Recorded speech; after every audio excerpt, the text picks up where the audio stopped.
gabadha fasaxa lagu yeelanaya door ceenkee ayaa looga baahan yahay labada waalid kadib kala tagooda. alxamdulillah labada waalid hadday kala tagaan xuquuqdii asaasigeed mid walba ee waalidnimo loogu lahaa waa loogu leeyahay.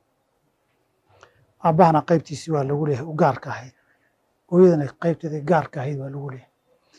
ilmuhuna inay waalidkood yihiin bay igu lahaayeen, iyagoo inay wada joogeen ama isku fiicnaayeen kuma salaysnayn xuquuqdaasi. culimadeennu iyo fuqahadu markay ka hadlayaan ilmaha barbaarintiisa, ilmuhu marka hore waxay u qaybiyaan laba qaybood gacan ku hayntooda marka laga hadlayo. ilmuhu 7 iyo wixii ka yara waxay leeyihiin mudnaanta hooyada leh hayntooda, gacan ku hayntooda haddaan wax u diidaya markaa jir. sababtuna ilmuhu ilaa 7 jir wuxuu u baahan yahay ee daryeelka hooyadu ay u qaban karto uma qaban kara aabuhu. hadday 7 soo gaaraan waxay door bidaan in la kala saaro wiilasha iyo gabdhaha, oo wiilashana xagga aabbaha loo badiyo, gabdhahana xagga hooyada loo badiyo. gabadhu hooyada daryeel badan oo uusan aabbuhu u samayn karin bay uga baahan tahay. 2 gabadhu hooyo aan dhalin haween kale hadday adeegii iyo daryeelkaas u qabtaan wax badan oo nafteedii iyo dareenkeedii iyo kaga tagaan, waase intay hooyadu xilkaa gudan karto ama qof mas-uuliyadda qaadi karata.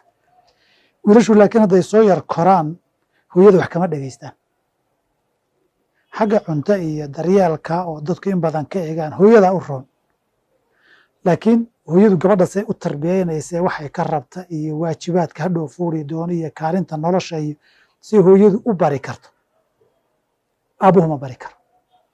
wiilashuna markay madaxtaagga bilaabaan intay aabbahama ka cabsanayaan caqli intay ka yeelanayaan cabsi baa marar badan wada.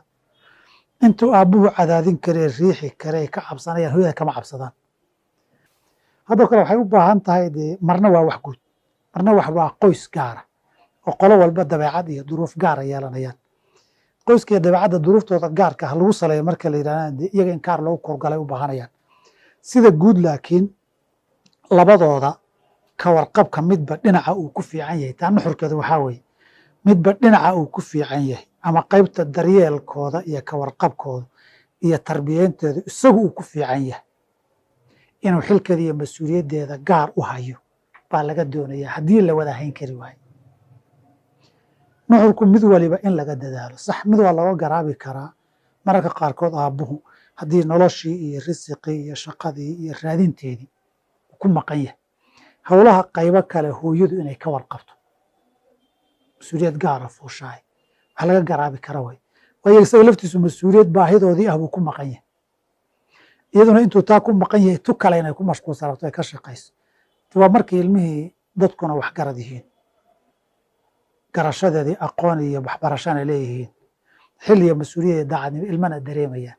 dhibku wuxuu yimaadaa keliya marka inta ilmaha la isku qabqabsada la isku xumeeyo, aabbuhuna waxyaaba u sameeyo hooyadii inuu ku xumeeyo ilmaha uu sameeyo, ama xaqoodii u dayaco ama nafaqa iyo biil ugu diido.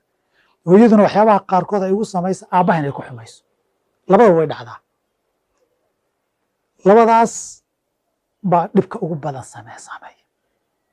wixii tala midkood bixin lahaana kii kale uu ku canaado oo iyagu isu muuqdaan oo ilmahan dhexdooda ku burburay, kadib waxay noqotaa dee sidii la yiri laamarood hadday isdirraan cawska dhexdooda ku dhammaada. isqabadkooda, israadsigooda iyo isximintoodu ilmaha ku dhinta oo ku baabaa. in mid ka mid ah waalidiinta uu caruurta ku diro waalidka kale, bal arrintaasi ka waran. waa dembi horta waalidka ilmaha in lagu diro. shareecadeenna waxay qabtaa arrin ah laba in la kala qaado. qofkan xaquu kugu leeyahay ee kaa mudan yahay muxuu yahay, iyo adigu xaqaad ku lahayd ma ka soo baxay. ta isaga lagu lahaa waajib baa ka saaraa, hadduu ilaaliyo isagaa ajir ka heli, haddii kalena ku dambaabi. kala cadgoosi mehe adigana waajib iyo xuquuq baa ku saaran. marar badan waxay dhacdaa ilmihii oo waalidku soo dayacay baa waalidkii oo waayeelaa u baahanaya, amba wii dayacay lama ogola sharciga. tii isaguu ku dayacay haddaadan cafiyin aakhare ilahay kala xisaabtamaya, waajibkiisa ahayd na waajibkaagi waay. labada waalidka iyo ilmaha keliyana mas'aladaa ma aha ogow.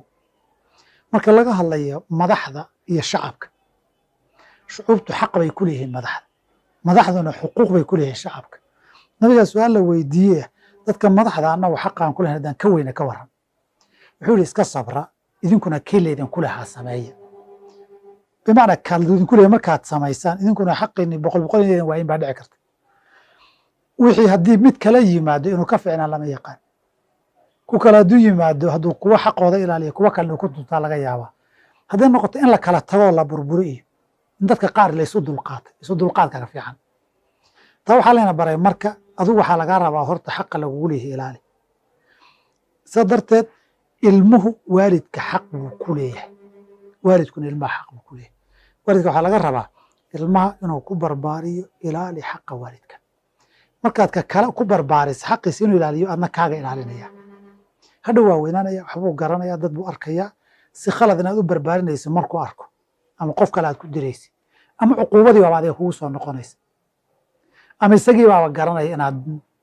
khaldanayd saa darteed ilmuhu mar walba waa in lagu barbaariyaa waalidka ixtiraam iyo xaq buu kugu leeyahay xaqaygii buu dayacay iska cafiya isaga dulqaada waalidka u ducee in lagu barbaariyay u baahanta